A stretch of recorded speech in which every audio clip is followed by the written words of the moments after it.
So this is me. As I said, my name is Linda Makatiani. I'm very big when it comes to financial literacy. I help individuals and families to be able to grow their financial literacy skills. I think that's very essential for all of us. I also take people through getting to understand their money, how to manage their money better. There's different saving avenues that are there, just an in-depth understanding of them, and then how to invest, how to create your investment portfolio so that you can be able to grow your wealth. And yes, for families, very important for you to be able to grow generational wealth. I've shared my socials on the chat, so please do feel free to reach out to connect, follow me for more on financial literacy, on investing, on budgeting, on saving, and everything. But karibuni sana for today's session. Today's session is a partnership between myself, Finance for Families, and CHUMS. So thank you very much to the CHUMS team for collaborating on us. And I think as we start, maybe we'll just start with a word of prayer before we head on with the session. Will allow me to put my camera off. I'm very thankful, at least we still have lights. When it rains, normally a lot of things happen. But allow me to put my camera off during the session, so at least then we can flow smoothly. But thank you, and it's very nice to meet all of you. Karibuni sana to this session. So we'll start off with a word of prayer. We bow our heads and we pray. Dear Lord, thank you for the gift of life. Thank you for all those who are present here today and those yet to join us. As we start this webinar, we ask for your graces. Let this session be an opportunity for us to learn, to share, and to be inspired, to be better and to do better by our savings. May we be challenged to be better, to grow a savings habit for the better. In Jesus' name we pray, amen.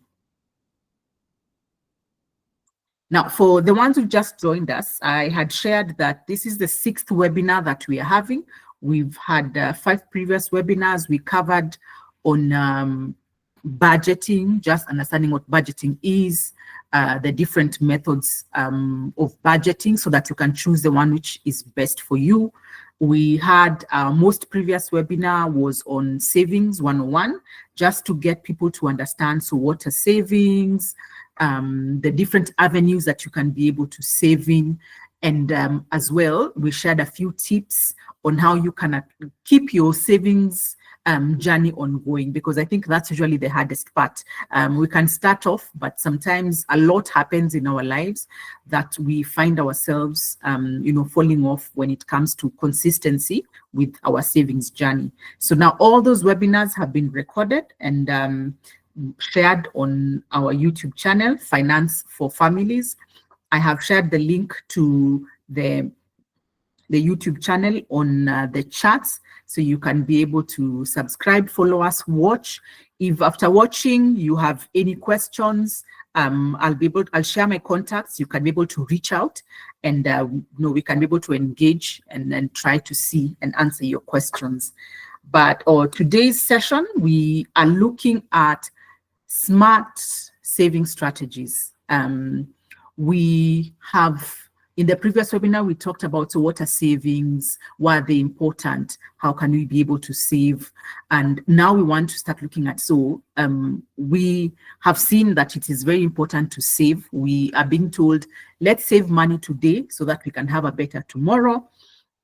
And as we are going through the savings journey, what are those strategies that we can put in place to keep us saving, to help us to enjoy our savings journey, so that we can be able to make it sustainable and enjoy the process while at it, have fun and enjoy. Because for me, I believe when the things that you enjoy, you're able to do them even more, and that's important for every aspect of life. We remember them, they are more impactful, and they end up being more sustainable as well. So how do we make our savings journey sustainable?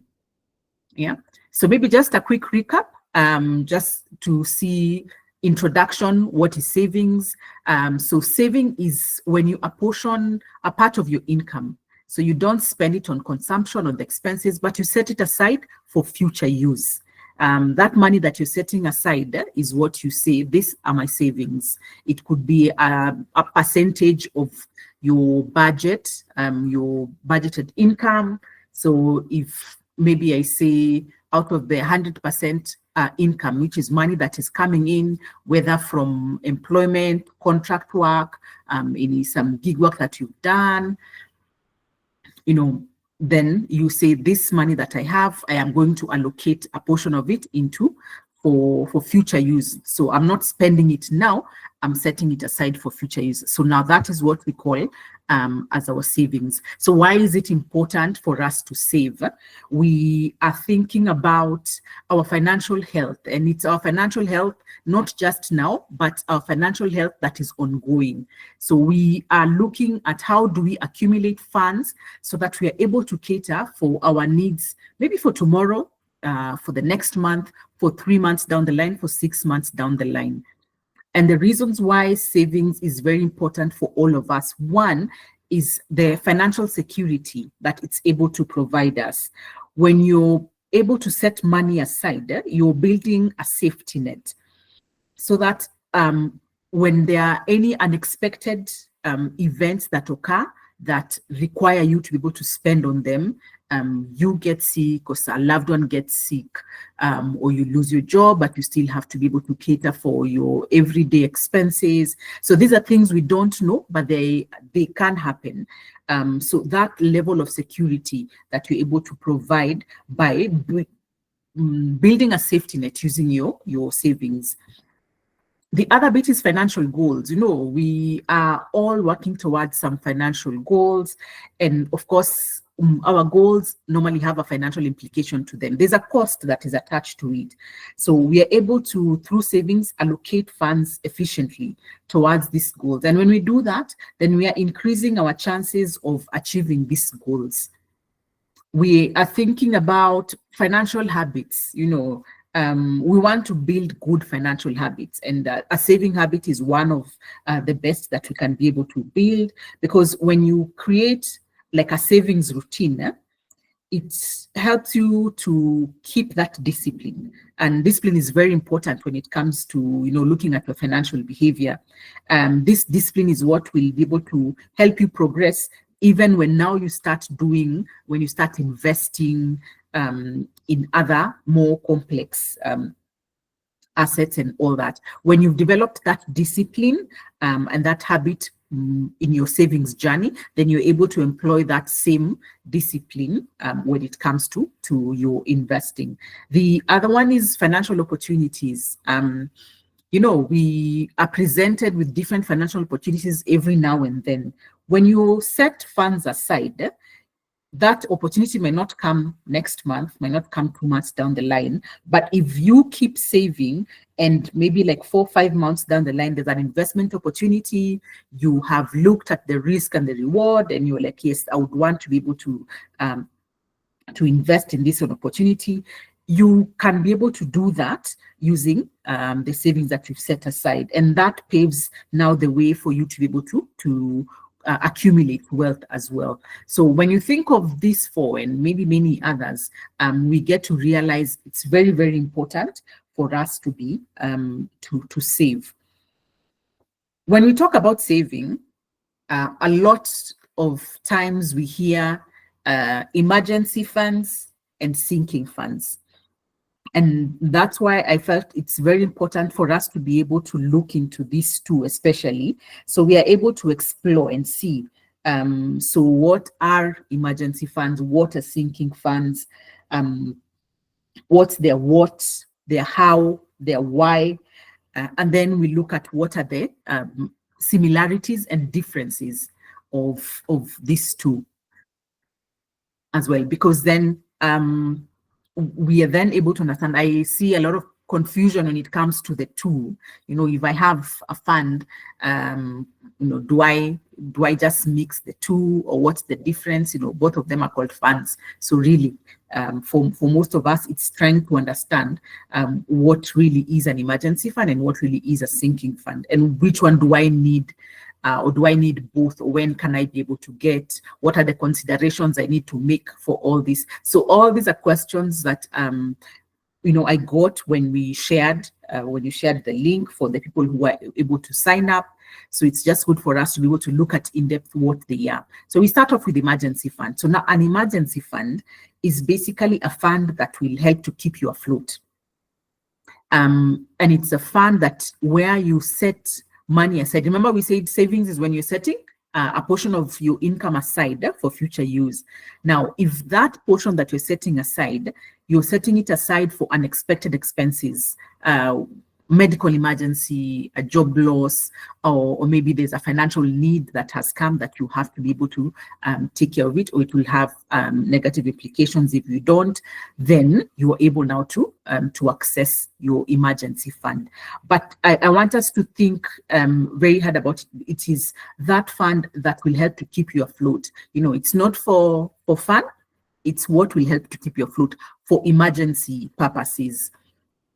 When it comes to emergency fund, one of the key questions we always thinking of is, if I think of an emergency fund as money that I'm putting aside and I'm putting it in like a vault where I don't have direct access to it, that quick access to it. Yes, I can access it, but it's not something that I will just walk to the ATM and remove money, or maybe on my M-Pesa and remove money.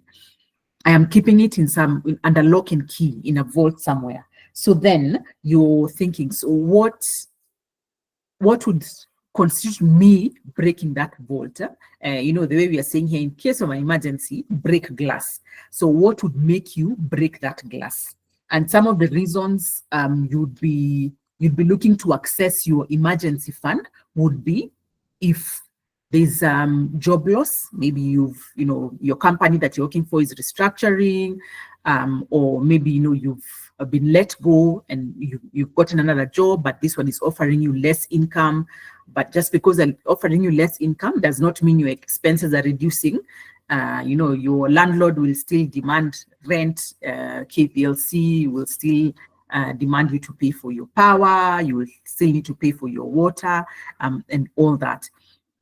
So if you have reduced income or maybe job loss, then you're looking at, okay, can I be able to access this fund so that I can be able to take care of myself up until I'm back on my feet and I'm able to cater for my expenses using my current income. If you have any medical emergencies, we know health is very expensive. And at most times, if you need to have like medical procedure, you would need to put down a lot of money. So then if you don't have enough as at that time, then you can be able to access the emergency, break the glass, access the funds, and then be able to use that. Natural disasters, we've had, if, it can cause maybe losing your house, or, we had COVID where people now are losing jobs and all that. Then you don't have a source of income, but the expenses are still there. So you'd be able to access. We talk of significant family emergencies, not your relative borrowing money, but significant. Those maybe a relative or a family member, close family member needs a medical procedure done, and they need to be able to have some money put down. Then, such emergencies, you're able to now look for money from your emergency fund, and you fund, and you're able to cater for that expense. So emergency, I know for each of us would be very different, but it's always good to know that this fund should not be something that is accessible. It should only be accessible on an emergency. And I think this sort of like summarizes more of the likely emergencies that we are likely to be faced with, and therefore, warrants us to be able to access the emergency fund. when we are thinking about setup, so then, okay, fine, I understand I need to be able to have an emergency fund so I can cater for unexpected expenses. But how much money do I need to put into this fund, and all that? You start by, you set a target amount. We'll look at how do you calculate that target amount for your emergency fund. And then you need to open a dedicated account. And when I say a dedicated account, that's what I was saying. An emergency fund is not money that you put in your savings, in your current account where you have an ATM card you can go and access as you please. This you put in a dedicated account, and this is an account that you can access, but you do not have that ease of access as such, so that you are only able to access it when it is an emergency. It's not just something that I have my phone, I can be able to withdraw the money now. And then start small, when you're setting up, because one of the things that I notice with most people I help set up emergency funds is when you work out the calculations and then you see, oh my God, I need to have 60,000 or I need to have 100,000. That amount at times, scares us. So we go like, but I don't have that kind of money. But it's to have that mindset that, remember, this emergency fund is for future unexpected occurrences. So what are we doing? We are starting to save now. We don't have to have all that money now, but we start small. So however much you can be able to, we will be better placed when we start now, so that even if it happens 6 months down the line or 9 months down the line, we would have had a head start. We have 9 months of savings in that emergency fund, as opposed to having that emergency fund 9 months down the line, and yet we don't have even a shilling in that. So start small, always have that mindset, start small. But because you understand the importance of having an emergency fund, you also know that anytime I get any windfall, I do some extra work and I get a thank you, some thank you money, or if I get a bonus from work, you channel that money into your emergency fund. And then as well, automate that process so that when you get this money, you make sure you're sitting there, as you're paying your bills, you're also paying into your emergency fund. And as you do that, please prioritize, because it's very important to have an emergency fund. We never know when these events will occur, but when they do, we want to be ready and better placed to be able to take care of the emergencies. So when you talk about set target amount, what amount are we working with here?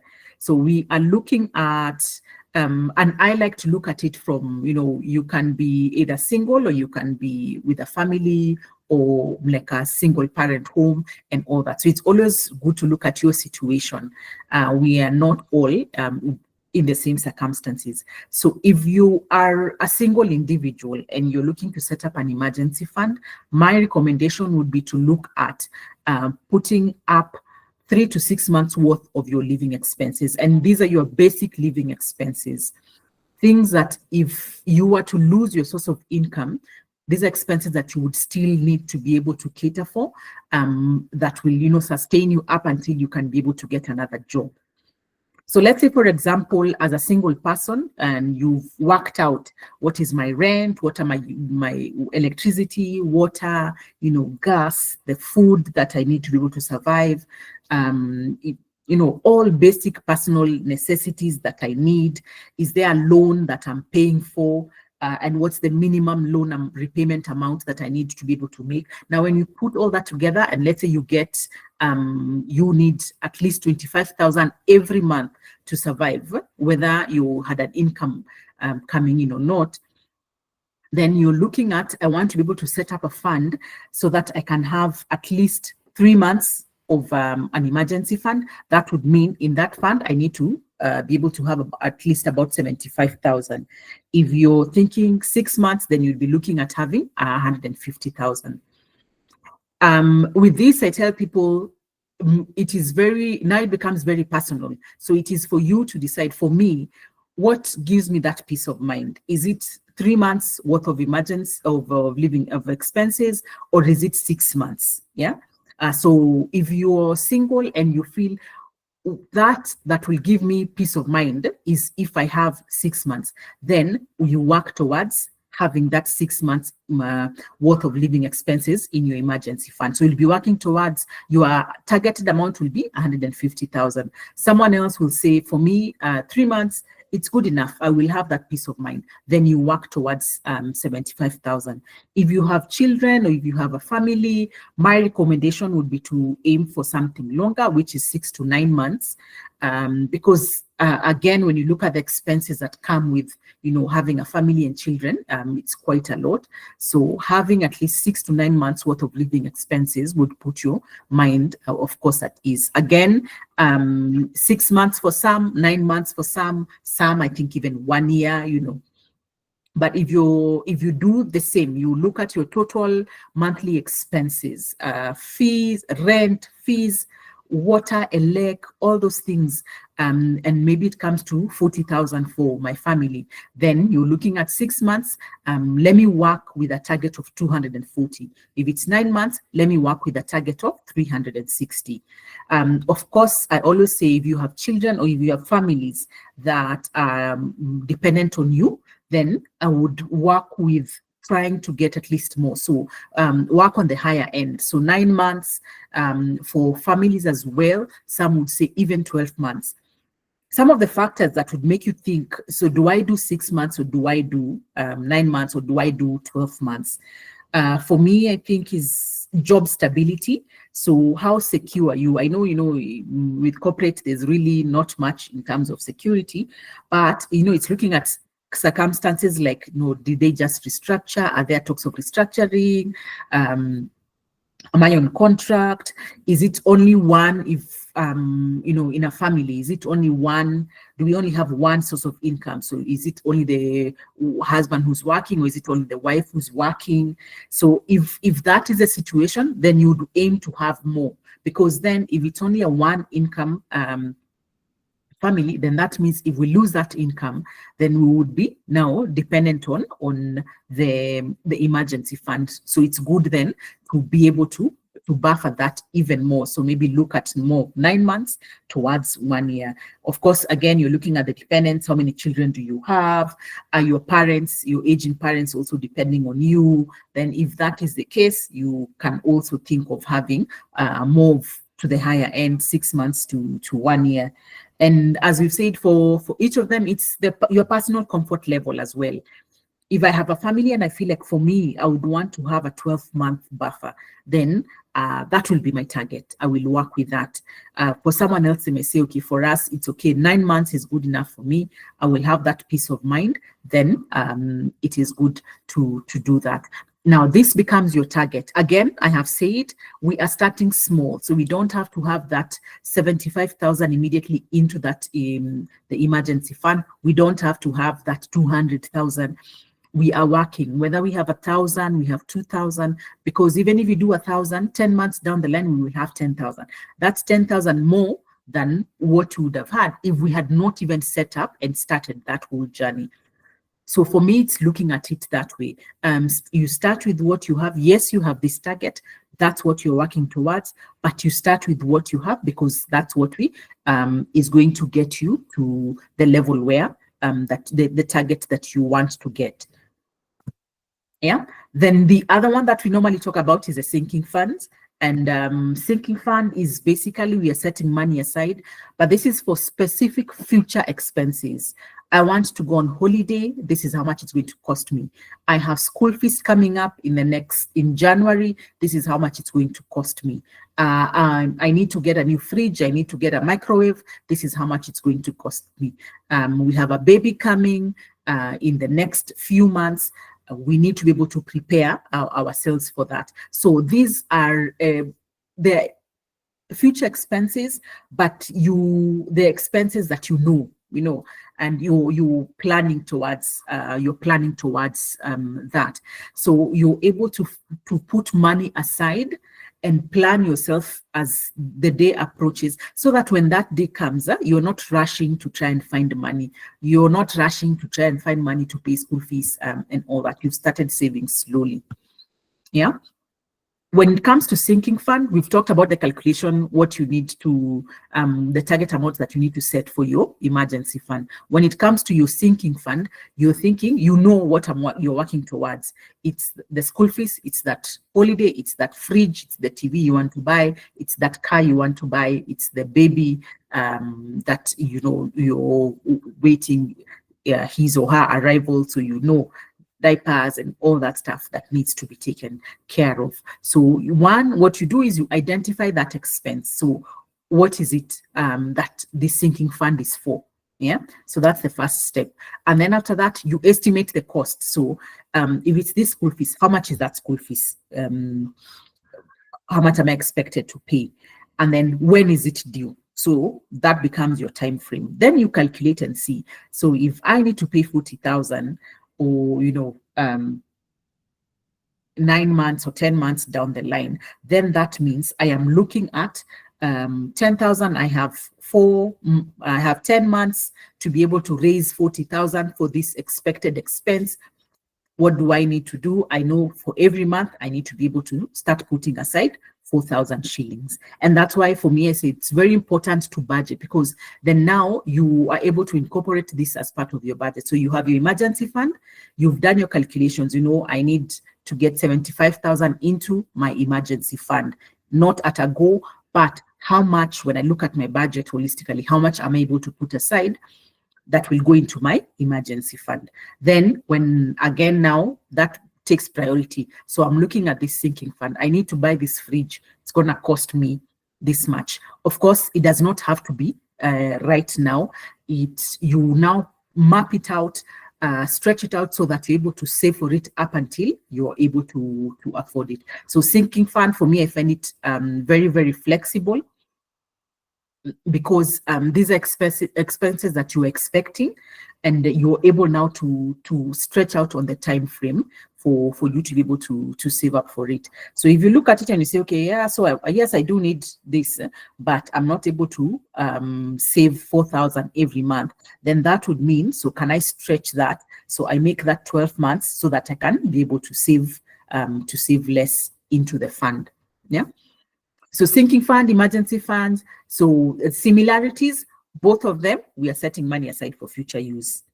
Both of them are encouraging us to develop that disciplined saving habit.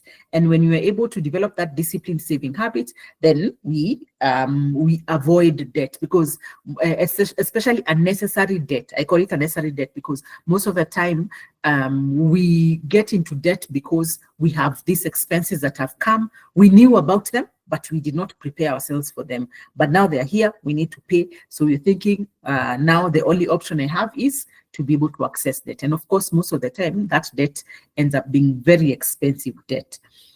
Both of them offer liquidity, because you're putting that money aside. When that emergency occurs, you're able to access the funds and deal with the emergency. You're putting money aside when you reach the anticipated date for that expense, you're able to access that money and pay that school fees, take that holiday, be able to cater for the maternity expenses and all that, pay your car insurance, or, pay any expense that that you've done. So sinking funds are actually very good for if you have payments that maybe you do once a year.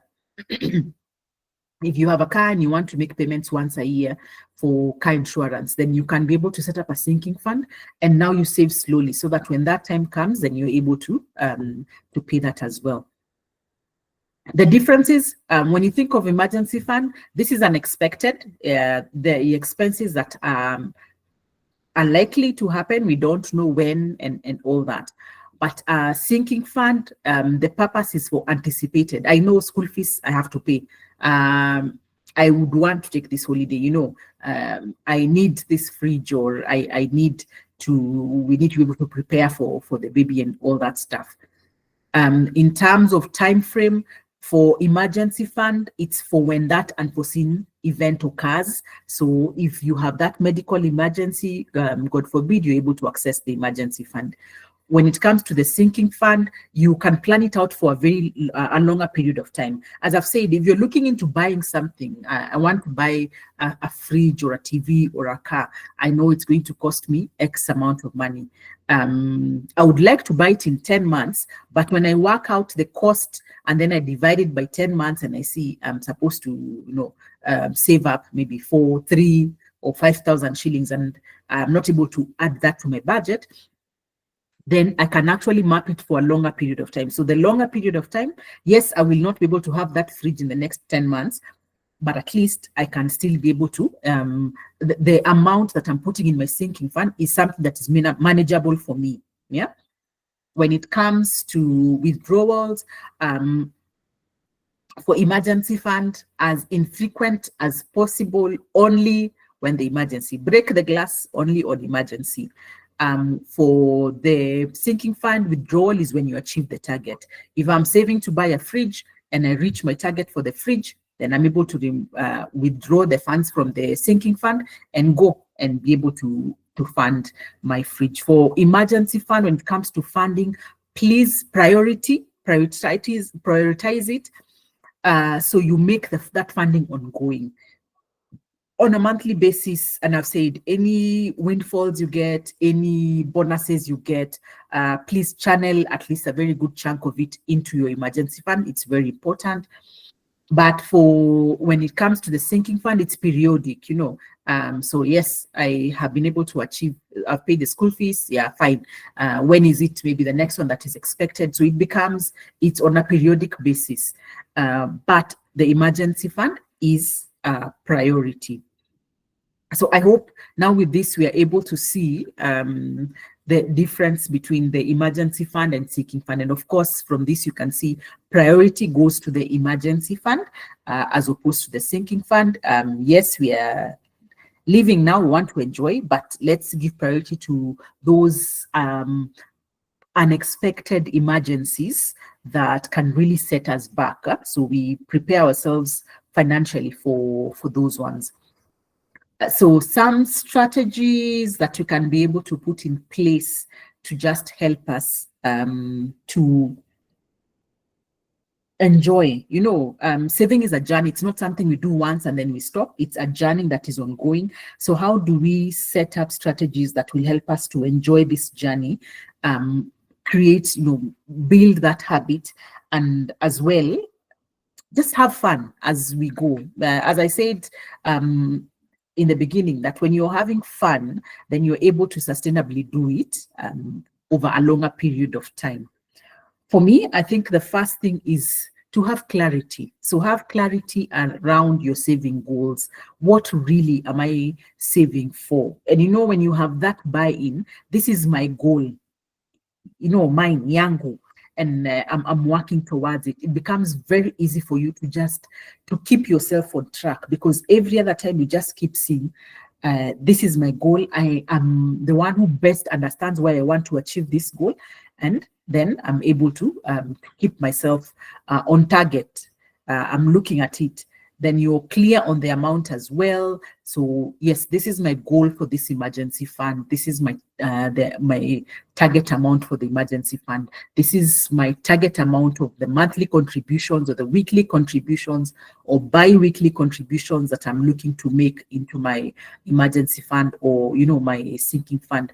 That level of clarity, and then, as we've said, when you're setting up your funds, they need to be independent. So you're setting up a fund and you say, this is my emergency fund. So the money that is going into that fund is your savings, your emergency savings. Don't put your sinking savings into emergency fund, because then we have said for emergency, the withdrawal, it should be very infrequent. Yeah.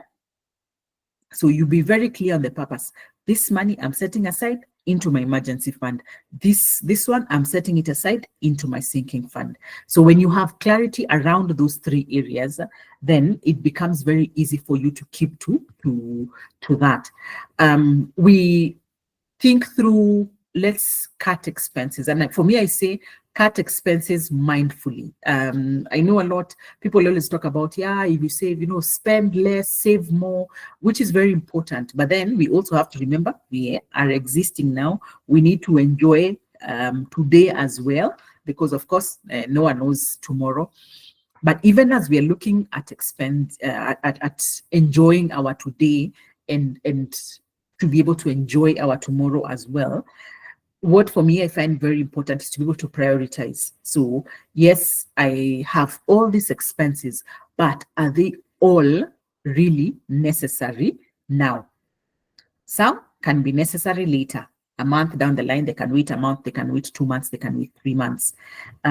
If I need to be able to buff up my emergency fund, then I can look at my expenses and see, of all these things that I'm spending my income on, what is really not that necessary? What can wait, at least up until when I look at my emergency fund, I have some peace of mind. Yeah. So you're able to prioritize and see, what am I spending money on? Is it truly adding value to it? Can I be able to cut it off maybe for the next 3 or 4 months, at least up until I can get a good buffer on my emergency fund? So for me, that's the way I like to look at it. Not go, all in, because you can get to a point where now you feel like the savings are draining you. So it's a matter of balance. What can I be able to cut now so that I can be able to put into my emergency fund, and maybe now later on, when maybe my financial circumstances change, I can be able to pick it up again. Automate, very it's a process. We are lucky to be living in this digital age, so you just set up automatic transfers as you're sitting down, you're working out your budget, paying your bills, there KPLC 888, all those ones. Make sure you're also setting your money aside. You're putting your money aside into emergency fund. And now for all the avenues that you're saving, whether you're putting it in an MMF somewhere, you're putting it with Chooms, all of those are available on apps. You're able to do that just at the click of a button on your phone, on your laptop, and all that. And that also helps you to create that financial routine, and now you build on your savings habit as well. I am having, some people call them their money date. So I'm having my money date, I'm sitting down, I'm seeing where my money is going. You're able to do that, pay your bills, pay your rent, pay your water, pay your elec, pay your internet, on all that. And then you're also now able to say, so this is the amount that is going into my savings. If it's savings, out of these savings, how much of the savings amount is going into my emergency fund? You send that to the emergency fund. How much is going into the sinking fund? Send that through to the sinking fund, and all that. So very important when you do that. And then for the fun aspect, looking at how do you infuse some fun into this journey? We've said saving is a journey. It's not like a one-off thing. And for me, it's, you find ways that you'll be able to enjoy that saving process. And one of the ways is challenges. So you can challenge yourself, say maybe every week I'm going to save 50 bob.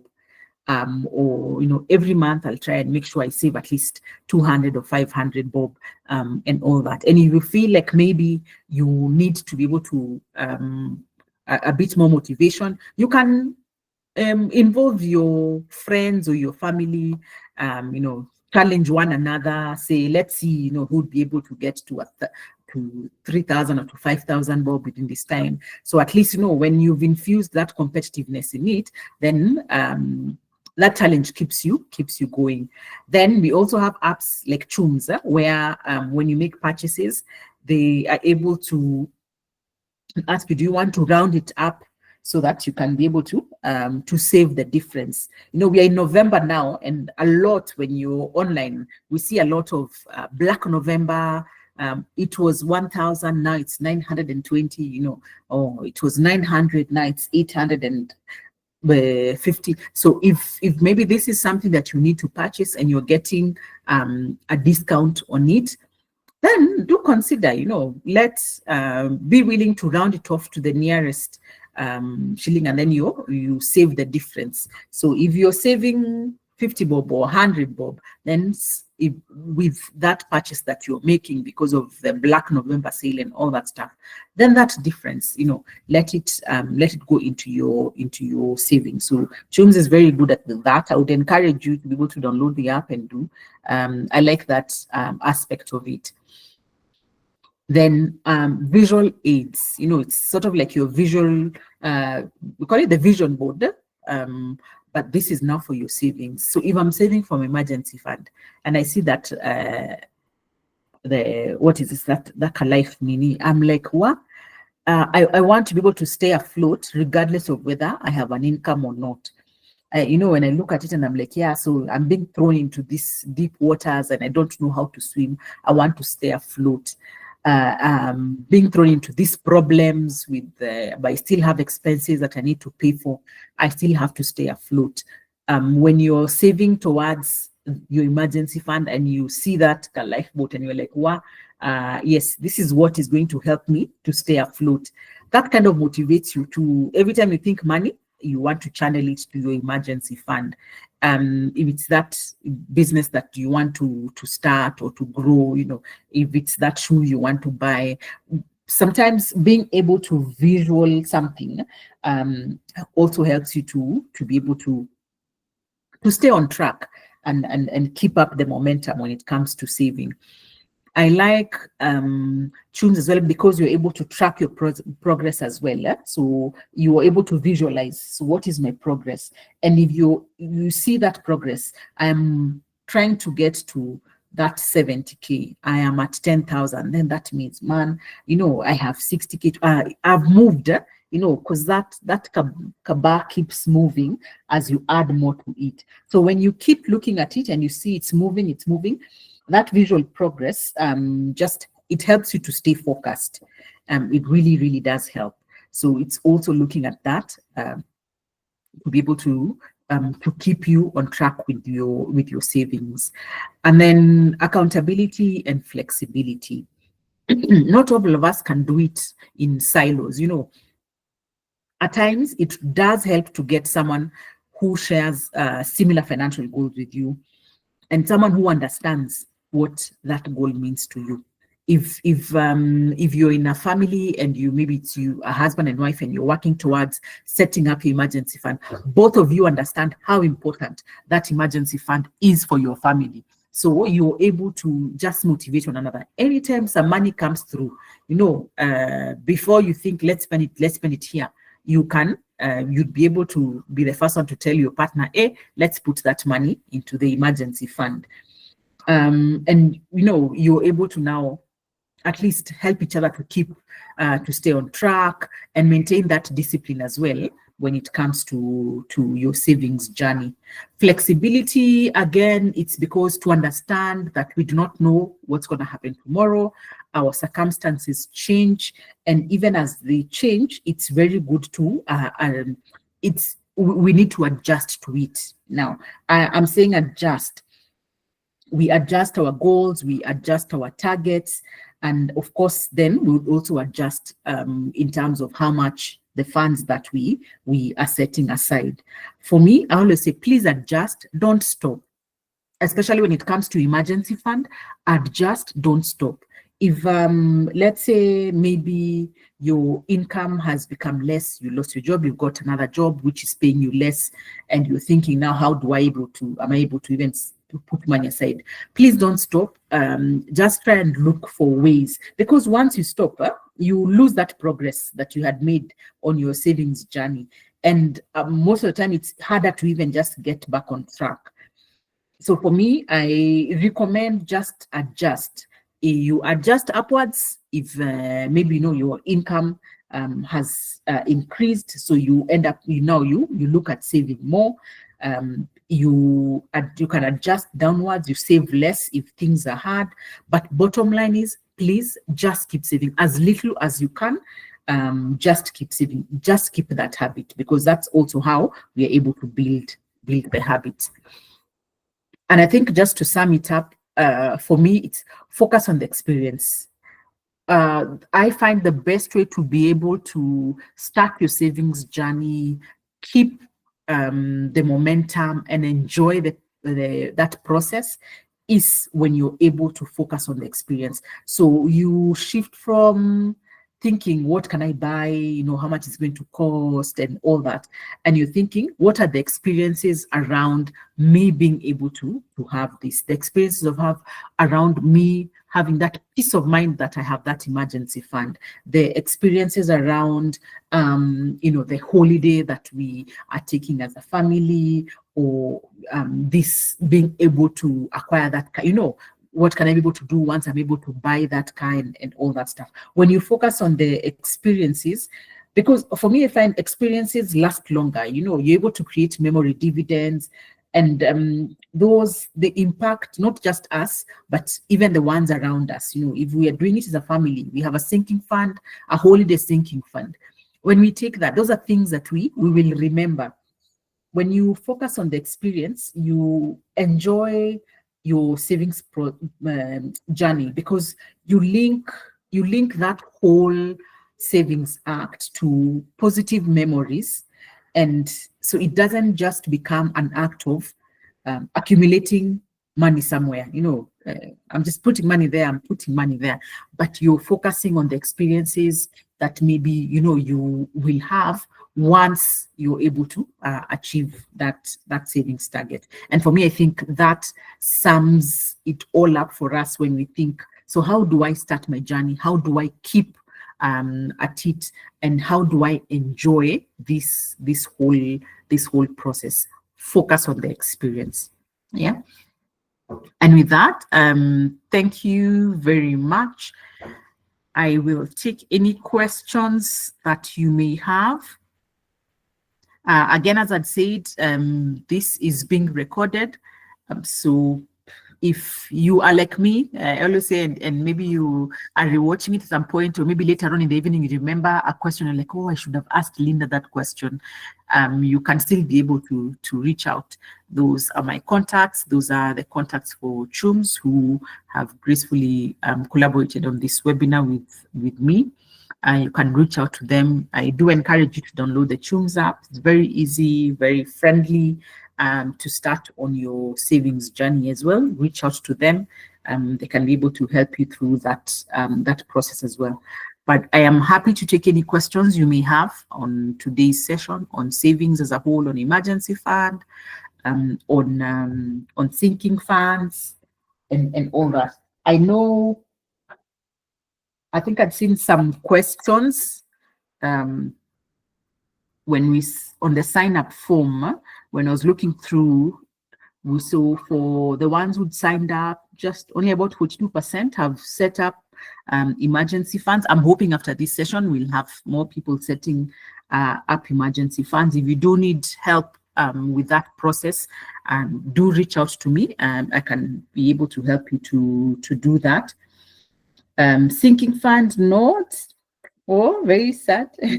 But a very key question that I saw is what percentage of your income do you now allocate to the emergency fund, to sinking funds? And for that one, I will take us back to budgeting. So when you're budgeting, you have your income, which is could be anything from your employment income or a gig you've done, or any money that is coming in a certain period of time. And then you're looking at the expenses within that period, and you allocate money for those expenses. So you have your expenses and then your savings and investments. When you're looking at expenses, of course, you'd work on your basic expenses, then your wants. So ideally, you'd be thinking to spend maybe about 50% of your income on your basic expenses. Now, the other 50%, you'd be looking at what percentage do you spend on your wants and what percentage do you allocate to your savings and your investments. For me, my recommendation would be maybe just 10% or 15% on your wants, and allocate the difference, the 35% or at least 30% for your savings and your investments. And you're looking at, out of this 30%, we have said your emergency fund is a priority. So out of this 30%, you can talk of maybe half of that going into your emergency fund, and now the other one is what now you can be able to it would go either into a sinking fund, or now you set, for me, I always advise to also set some money aside to as an investing, an investment fund where you can now pull money, pole. Then now when you're able to start investing, you're able to, you have at least a substantial amount of money saved for you to start your investing journey. Yeah. So yes, so that would be my recommendation. Out of the 50% that you have after your basic expenses, the 30%, you can allocate 30% of that to your savings and investment. Half of it, let it go into your emergency fund, because that's a priority. Then once you've been able to reach your target, then you can be able to pull that money and now be able to invest more of it. So now you can start concentrating on wealth accumulation, because your the financial security is there now. You have been able to put money aside for your emergency fund. And anytime you have to access your emergency fund because of an emergency, then once you are back on track, please do replenish what you have been able to access on the emergency fund. Because again, an emergency fund can happen, 6 months down the line, and then again, maybe in another 6 months or so. So if you do withdraw from the emergency fund, please make sure you're able to replenish that money again. So I'll take your questions. What type of account should I open for my emergency fund? A bank savings account, MMF? With me, I would recommend a money market fund, because then even you look at the rates that you get from money market fund, they're slightly higher. The banks do have options where, like the bank savings account, where maybe they restrict withdrawals to maybe once a month or once every 3 months, but the rates even on this are quite low. So for me, I would advise go with a money market fund, because with the money market fund, they're called near cash. You're able to access the money within a day or two of you having an emergency. And even as your money, as you keep pulling money inside there, every month you're contributing, every month your money is earning interest, and that interest is earning interest of itself. So it's compounding as at that. So long as you don't access it, it keeps growing. So it's not just you funding the account, but the money that is already there is also it's also growing by itself. So for me, that would be the best option. Is a money market annual interest higher than the CHUMS interest? Yes, I know the CHUMS have two options where you can put your money for a locked period of time, and you earn slightly higher interest. And there's one where which is open, you can be able to access, and with that one you earn a slightly less interest. But it's good for you to be able to at least develop. It helps you to develop that habit of saving. So yes, the MMFs would give you a return of about between 13 and 15% right now, which I think is good, because then now your money keeps compounding as it's there. I hope I've answered the question, because I think I saw one, the advisable duration to save in the fund. And for me, it's an ongoing process, especially for the emergency fund. You funding the emergency fund, you contributing funds every month or every week or every 2 weeks, every month into the emergency fund is an ongoing process up until you get to the target amount. So then what happens when you get to the target amount and you've not accessed the funds? Then you let the funds sit there and keep growing. And for me now, that's where now you can comfortably be able to channel the funds that you are putting into the emergency fund into your investment fund. So now you can start accumulating. You can start accumulating assets and looking at investment options that are there, with that peace of mind that in case I have an emergency, at least I have a fully funded emergency fund. Yeah. I think those were the questions that I had seen. And one thing I think I noted as well is most people had said they have less than 3 months. So for me, again, as I said, yes, we start small, but let's aim to have at least 3 to 6 months, especially in this the economy that we're operating in. We don't really know what's going to happen. So it's good for our peace of mind to be able to set that money aside. So work with a target of at least 3 to 6 months for your emergency fund. Yeah. I don't know if anyone else has a question on this, on savings in general, or emergency funds and sinking funds.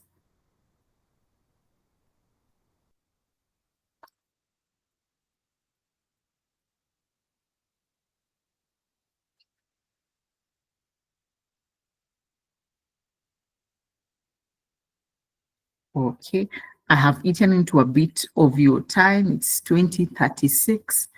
I think if we don't have any more questions, mine would be to say thank you. I had shared my contacts and the links to my socials as well. You can reach out. Please do. As I'd said, this webinar is recorded and I'll be sharing it on my YouTube channel, Finance for Families. So if you can subscribe and have a look, and if you were not part of the previous webinars, you can also access those previous webinars there on budgeting and on savings. And let's keep the conversations going. For me, as a parting shot, I think I always tell people, please do share this information. Financial literacy is very, very important for all of us, young and old, and it will make a very big difference for us individually, for our families, for the larger community, for the society, and for our economy, because you can imagine an economy where, a country where the people in that country understand their money better. They know how to manage their funds.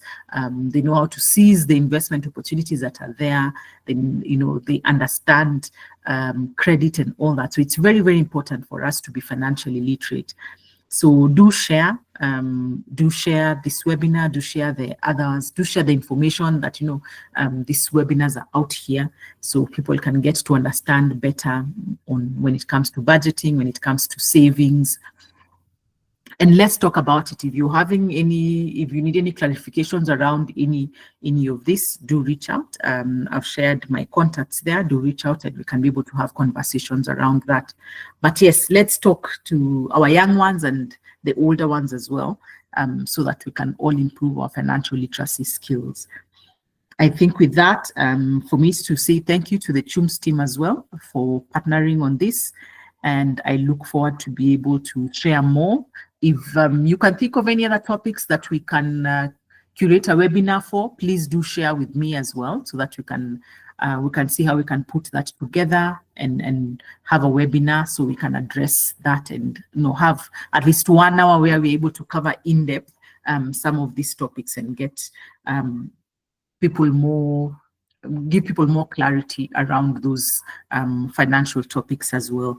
But thank you all for joining in, and I look forward to engaging with you in other upcoming webinars and in our socials as well. Do have a nice evening, and thank you very much for being part of this webinar. Thank you.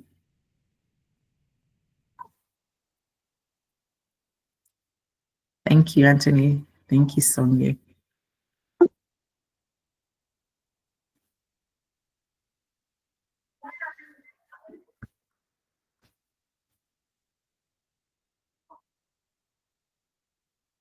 Thank you, Beth. Thank you, Elizabeth. Thank you, Joyce. Thank you, Lucia.